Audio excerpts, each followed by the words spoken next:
السلام عليكم متابعين مصر زمان. ظهرت في الآونة الأخيرة بمصر ظاهرة بيع العملة الورقية فئة الجنيه المصري القديم بغرض اقتنائها لدى مجموعة من محب اقتناء الأشياء النادرة القديمة، وهذا الأمر جعل الحديث يزداد حول ما يسمى الجنيه أبو جمالين نظرا للشائعات الكثيرة في نفس الوقت حول تلك العملة، حيث روج الكثير إلى أن تلك الفئة من العملة المصرية القديمة تستخدم لعدة أغراض غير شرعية.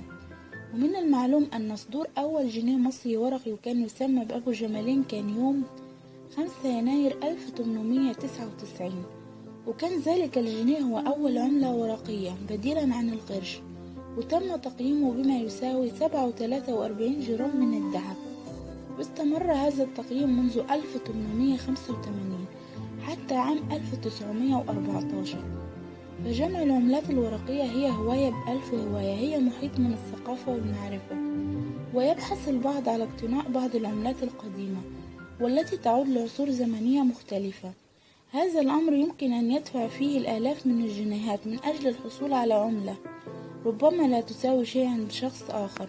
شائعات لا تنتهي وتدور مجموعة من الخرافات والأوهام عند المصريين عن الجنيه المصري أبو جمالين. إن هذا الجنيه متعلق بوديعة موجودة في سويسرا للملك فاروق تبلغ 2 مليون استرليني، ويمكن لأي شخص أن يحصل عليها مقابل الجنيه أبو جمالين.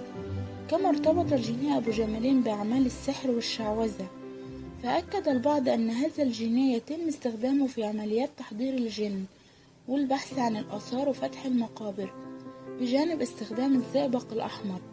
وعرض بعض المصريين صورة للجنيه أبو جمالين على أحد مواقع الإعلانات من أجل عرضه للبيع، وطلب أكثر من 2 مليون جنيه ثمن هذا الجنيه، بينما عرض آخر 50,000 جنيه مقابل التنازل عن الجنيه أبو جمالين.